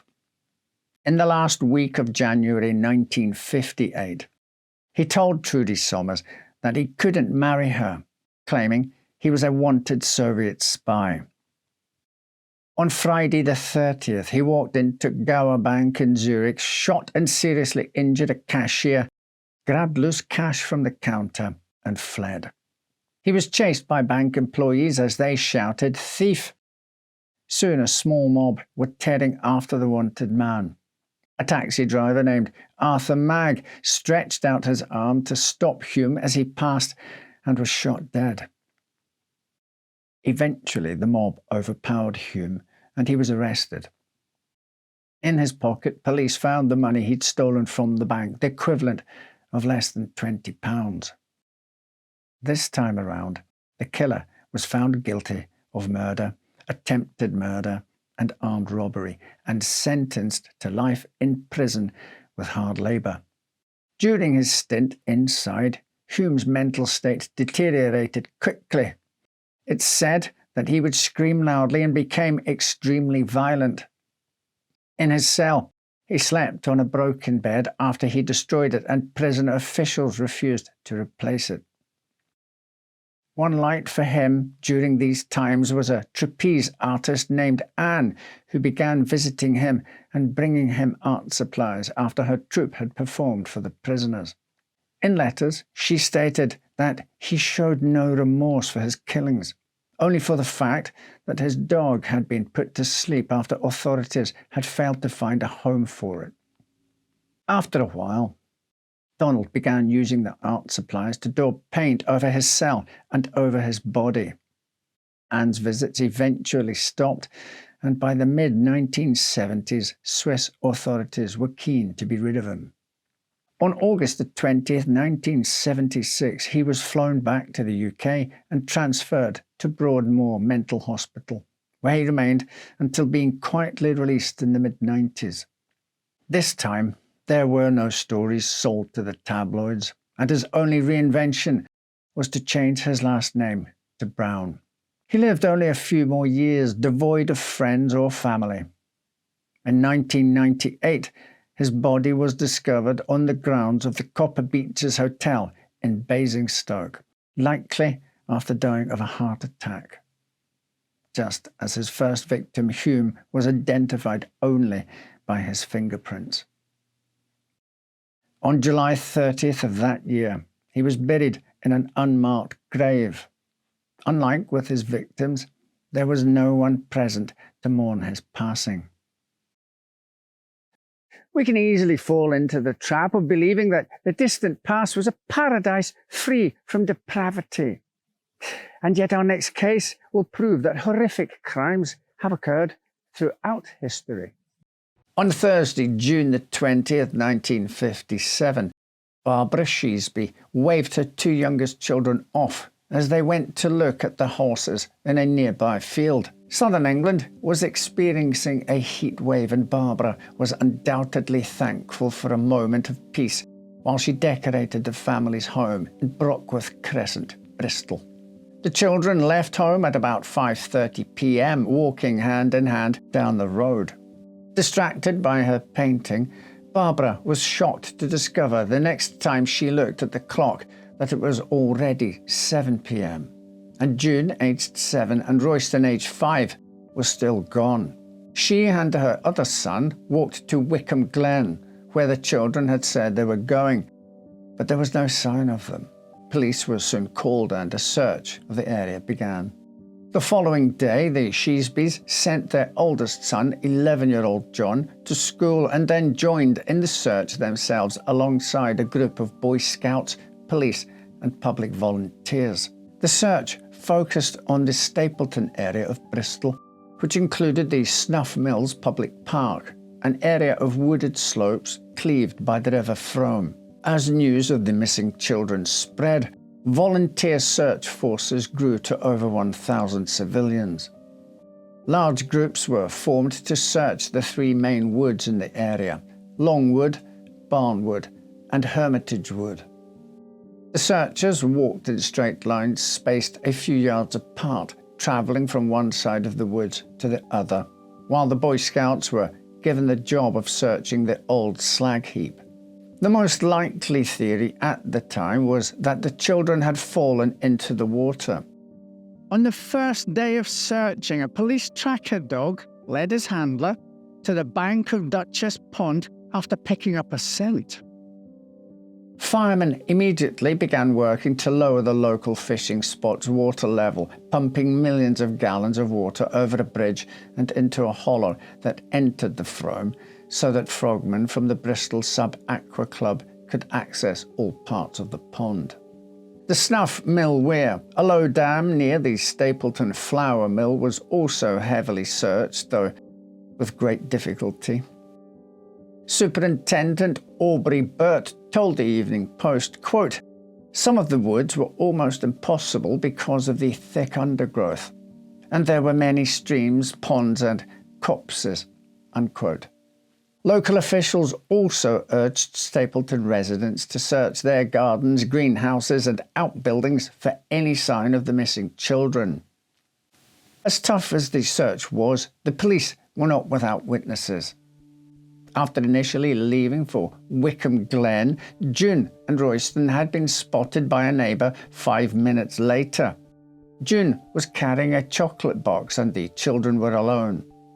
A 10-year-old boy said he saw the pair around 6:30 p.m. and that they appeared to be watching the river. And a local man recalled seeing 2 children that matched June and Royston's description fishing with a jam jar from a log in the river. The man had told them to return to the bank, which they did. He then left after they were safely on land, and a child who knew the pair reported seeing them near Bamboo Island at 7:30 p.m. On June the 25th, the situation seemingly changed when an unstamped and undated letter was delivered to a Bristol newspaper. The note read, quote, "The children are alive and well at this moment. It is useless for the police to continue searching. We hope they enjoyed their bath in the river. My brother and I took the children away on Thursday night, and they will be returned unhurt on payment of £200. This must be left at the GPO addressed to H. Rice, to be called for on Wednesday afternoon. My brother will collect it, but if he should be detained, I shall kill the children after 2 hours from the time he leaves here. If he is allowed to leave, the children will be returned unhurt. Signed, West Indians," unquote. For Barbara and Jessie Sheasby, the ransom letter instilled new fears, but also fresh hope. For days, it had seemed that they would watch their children's bodies be pulled from the river. Now, it was possible that June and Royston were still alive, with only £200 standing between them and being reunited with their son and daughter. Dummy parcels of notes were left at the Bristol General Post Office as teams of detectives watched the area carefully for the next 3 days. But no one ever arrived to claim the money. The police were forced to concede that the ransom note was simply a wicked hoax. Though they were unable to rule out the possibility of kidnapping, it didn't seem likely any longer. The effort to find June and Royston continued, with large groups of women volunteering their help as male searchers were forced to return to work. By June 29th, the police were confident that the children were nowhere on land in the area near their home, and all rivers and ponds in the area had been searched. The following day, police told local news, quote, "The river has been abortive so far, but we cannot, of course, rule it out. Tree roots, weeds and potholes are so plentiful there that we could go on dragging forever and not turn out anything except old cans and bicycles. But we shall carry on, and unless something new comes along, I shall not ask for any more help from the public, although they have done a grand job," unquote. Indeed, they had. At its peak, the search for June and Royston included as many as 10,000 volunteers. Late in the evening of July the 1st, police officer Derek Bruff was searching a slope near Snuff Mills when he noticed a small hand protruding from the leaves that littered the forest floor. Beneath that lay the body of 5-year-old Royston Sheasby. Brough quickly called for help, scouring the nearby area for any sign of June. Floodlights were erected, the area was cordoned off, and police began collecting evidence. Just after midnight, Royston's body was removed in a coffin by 4 police officers. Upon lifting him, investigators discovered that his sister, 7-year-old June, was lying underneath. Though police had previously searched the area, unseasonal heavy rains had exposed the shallow grave. Still wearing the clothes they'd had on when last seen by their mother, June and Royston had both been severely beaten. Each had sustained skull fractures, and police believed they had been bludgeoned with a blunt instrument.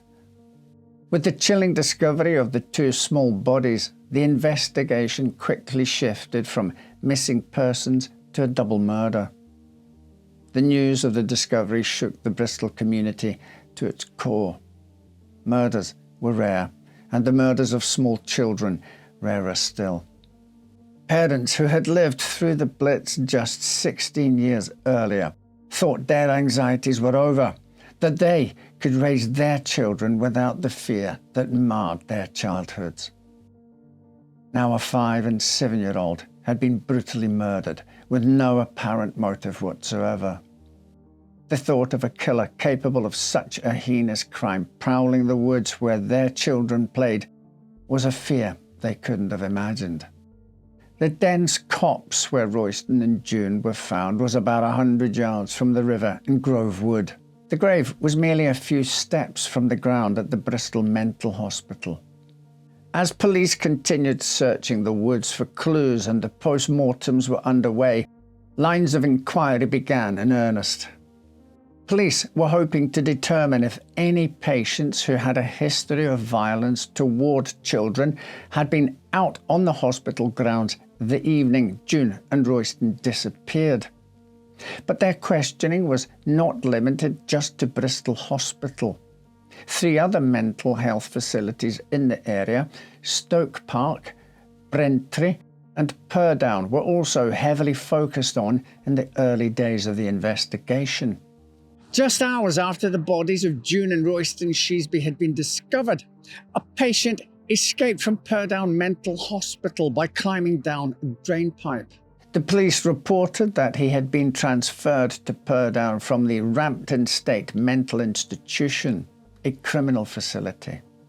Shockingly, it was not the only escape to happen that week. A man from the Bristol Hospital was missing, but later found and cleared by police. Another who was missing from Braintree was also traced and eliminated. The only solid lead police seemed to have in the case were reports of a man wearing a blue suit who spoke to an off-duty fireman near a place the children were seen playing the day they disappeared. Another witness saw the man sitting on a log on the bank of the river, not far from the glade where the bodies were discovered. He was described as being 5 feet 10 inches tall and between the ages of 40 and 45. Another report of a man seen peering through bushes at children near Grove Wood could have indicated the same suspect. He was described as having dark hair and wearing steel or horn-rimmed glasses. Police desperately searched for the man in blue, but to no avail. While they knew they were courting couples who had been in the area at the time and may have seen something, it's believed fear of judgment due to social norms around dating kept these couples from coming forward. In early July, police received an anonymous letter written on pale blue notepaper. The note, which police did not release to the public, was said to be just 20 words long and contain confirmation of something the police already suspected. Believing the letter writer to have information that could further help the investigation, they issued a public statement asking for the person who penned it to come forward. June and Royston were buried in Filton on July the 9th. Detectives attended, hoping to blend into the crowd and catch sight of anyone suspicious. The details of the funeral had been kept private, but a crowd of nearly 100 still attended outside the Sheasby home. 20 wreaths were laid in their front garden, and a brief service was held at the family's church before the burial at Harry Stokes Cemetery.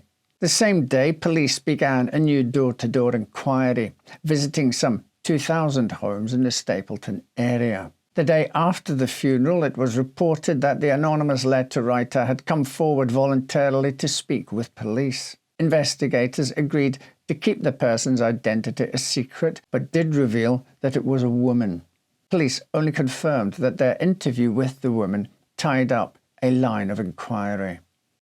The same day, it was reported that a patient from Vol.3 was questioned after absconding from the hospital. It was believed that the patient had in his possession a letter addressed to Barbara and Jessie Sheasby, along with a newspaper clipping showing a photograph of June and Royston. But again, investigators did not elaborate on the interview, only saying, "He told us a remarkable story, but there are not going to be any further developments arising out of our interview with him." The Begbrook Primary School Parent-Teacher Organisation organised a fundraiser to send the Sheasby family to Blackpool for a vacation at the end of July. The day their train departed Bristol, 2 police officers questioned a person in the Midlands about their possible involvement in the case. The man, who was being held on a breaking and entering charge, had made a statement that police thought could refer to the murders. But he had a rock-solid alibi for the night of June the 20th, and the lead went no further. Meanwhile, inquiries continued among the 1,200 patients at Bristol Mental Hospital, the 700 at Purdown, and the 5,000 at Stoke Park. Barbara Sheasby advised police to question female patients, as she had often warned June against interacting with strange men. Questioning the mental patients proved far more difficult than the police could possibly have known. Dozens of false confessions, accusations, and distractions kept the police from making any real headway in finding the killer. One patient of particular interest was known as the storyteller, an elderly gentleman who was known to tell stories to children at Snuff Mills Park. Having parole privileges from Bristol Mental Hospital, he could be seen on occasion telling stories to groups of children about Davy Crockett and William Tell. But on July 17th, police told reporters, quote, "He has been most cooperative, but we find he is quite unable to help us any further in our inquiries. No doubt he will be down in the park again sometime, singing his songs and telling his stories, and there is no reason that we can see why he should be regarded with suspicion." Unquote. While still focusing heavily on interviewing patients at the local mental hospitals, Bristol police also asked for help in other jurisdictions in widening their search. But expanding the net failed to yield anything significant. For weeks, there was no news to report on the case. Then, on August the 20th, a 26-year-old male nurse was questioned for 32 hours after he was overheard telling someone he would be forced out of Bristol over allegations that he was a child murderer. Police questioned the man's landlady, searched his lodgings, examined staff records at his place of employment, and even collected samples of clothing for analysis. And yet, all the leads fizzled out quickly. The same man was questioned again years later, still to no avail. Soon, weekly updates in the local newspapers turned to monthly, and then only a few a year. The brutal murder of 2 young children that had once drawn thousands to search had faded from the collective consciousness. Then, in 1964, Dr. Arthur Hyde Williams, a Home Office psychiatrist, told a London conference that a prisoner serving a sentence for a minor offence had confessed to killing 2 children shortly before his death. According to the doctor, the patient had died of a guilty conscience, having carried the weight of murdering a small boy and girl. After learning of the psychiatrist's claim, Bristol police attempted to obtain permission to view a document containing the confession. But their request was denied, and their most promising line of inquiry in years was finished before it began. Dr. Hyatt Williams likewise refused to give further information. The confession was a cruel dead end for Barbara and Jessie Sheasby. Why had Dr. Hyatt revealed the information only to refuse to add any meaningful context? There were no other murders of small children in recent years, so who else could the prisoner have been referring to? Was the man once a patient at a Bristol area mental hospital? Did he wear horn-rimmed glasses? Was he seen near the River Frome on June 20th, 1957? The answer to these questions were mercilessly kept from the grieving family and the investigators trying so hard to bring them closure. There have been no further leads in the murders of June and Royston Sheasby, despite police questioning over 25,000 people in connection with the crime. There has been no new leads in the murders of June and Royston Sheasby, despite the police talking to over 25,000 people in connection with the crime. It's hard not to wonder if the investigation's intense focus on the area's mental hospitals meant that a killer free from the stigma attached to mental illness was allowed to slip past unnoticed. Now, over 66 years have passed since June and Royston Sheasby were murdered on the banks of the River Frome. Eyewitnesses who may have seen something useful are now scattered to the winds. Detectives who worked the case are long since retired or buried. Barbara and Jessie Sheasby died without closure or justice. John Sheasby, who should have had a brother and sister by his side, spent the rest of his life as an only child.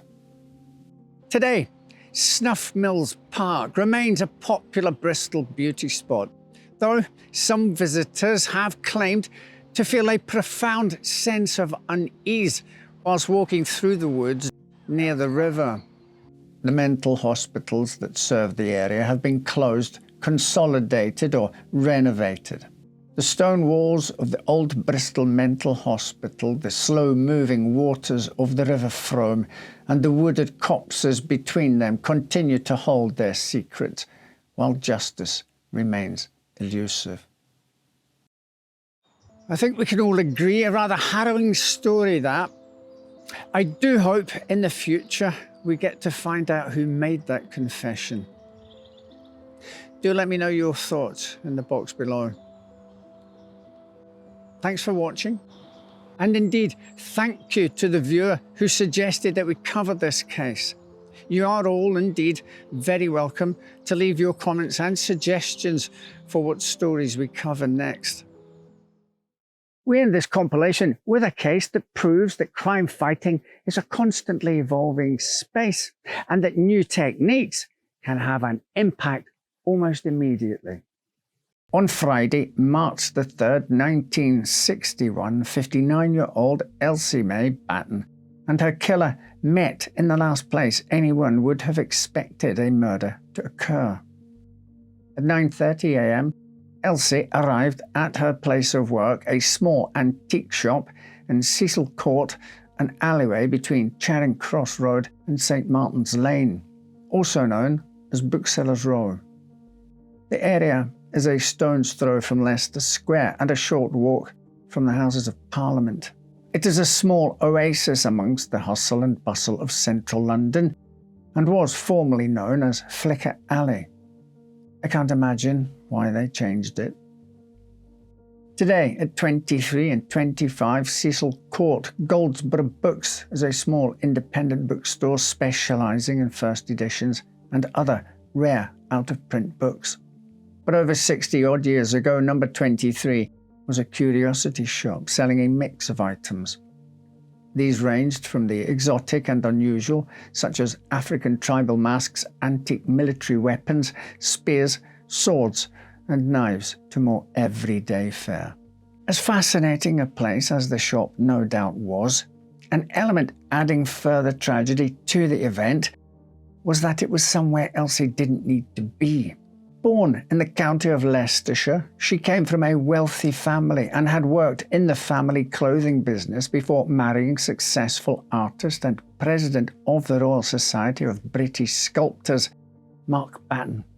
Everything was perfect for the couple, but with her husband spending a lot of time in the East Sussex countryside working on his art, and their daughter having moved out, Elsie decided to take a part-time job in a curiosity shop, just to have something to do with her time.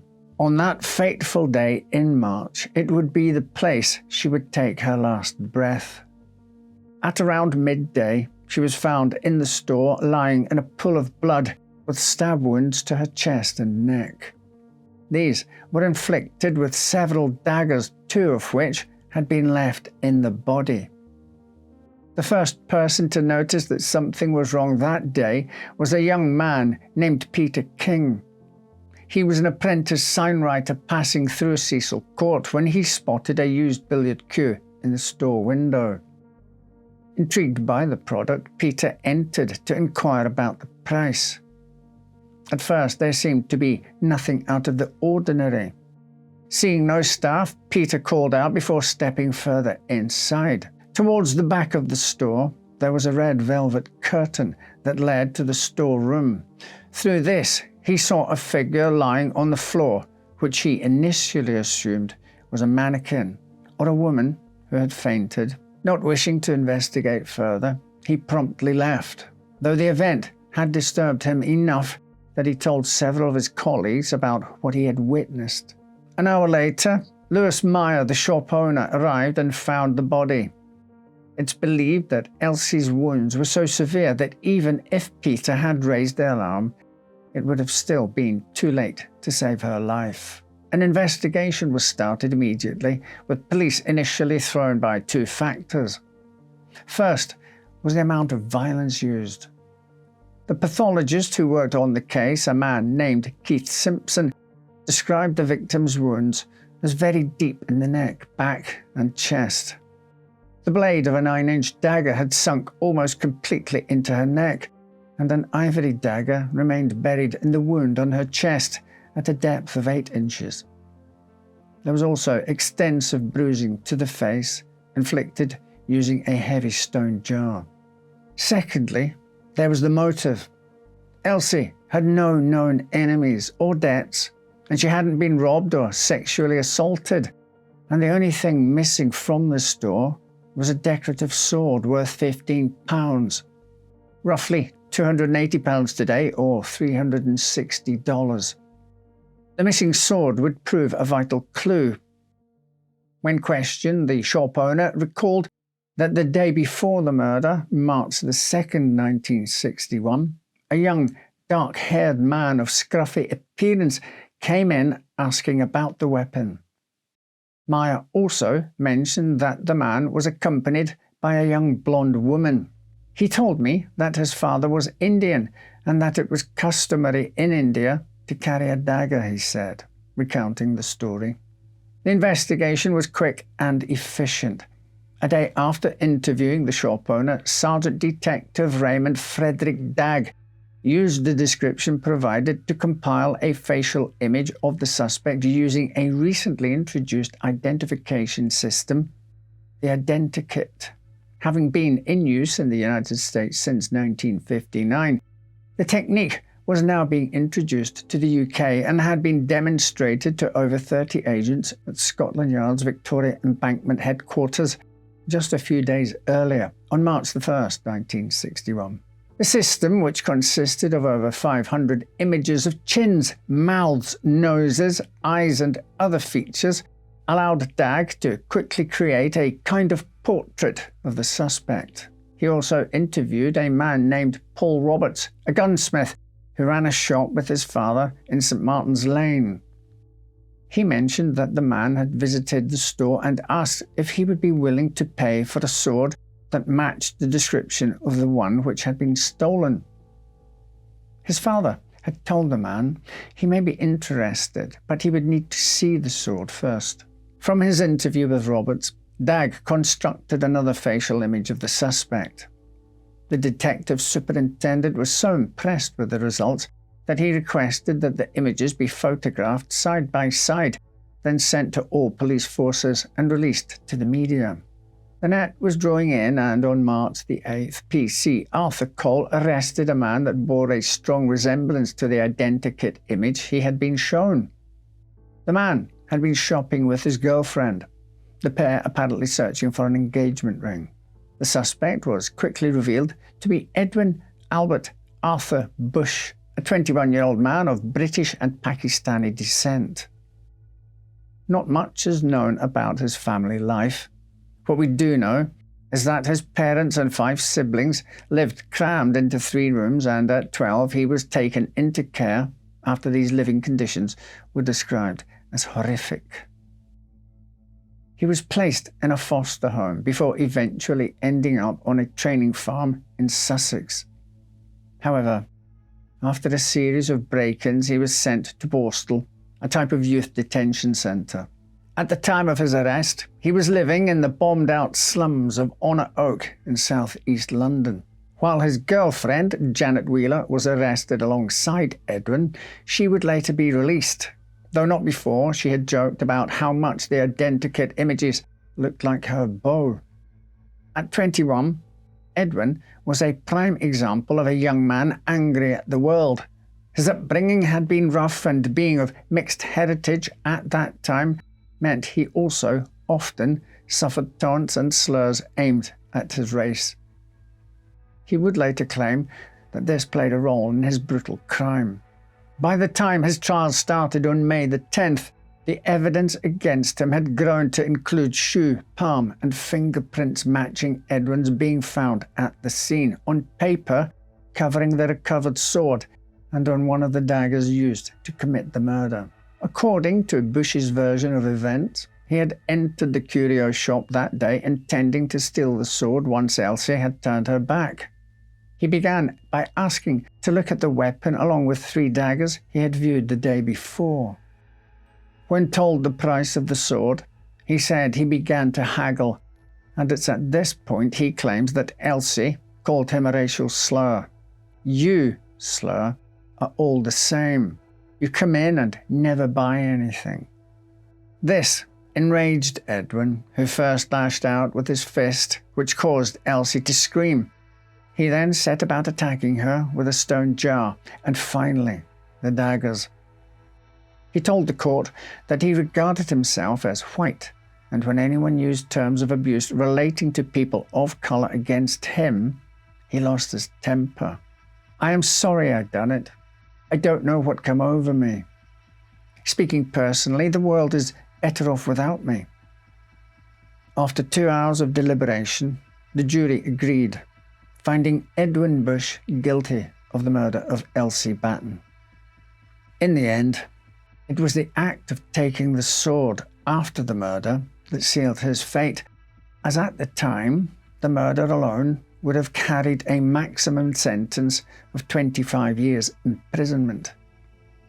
Taking the sword after the fact elevated the crime to murder in the course of furtherance of theft, a capital offence punishable by death.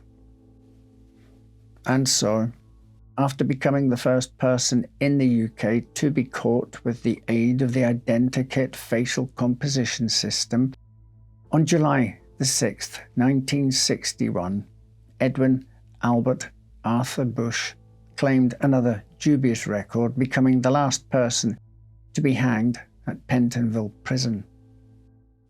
Thank you for watching. And if you did manage to take a moment to check out our other channels, History Engine and Well I Never Stars, it is very much appreciated. Right then, take care, and I'll see you next time with another story to make you say, "Well, I never."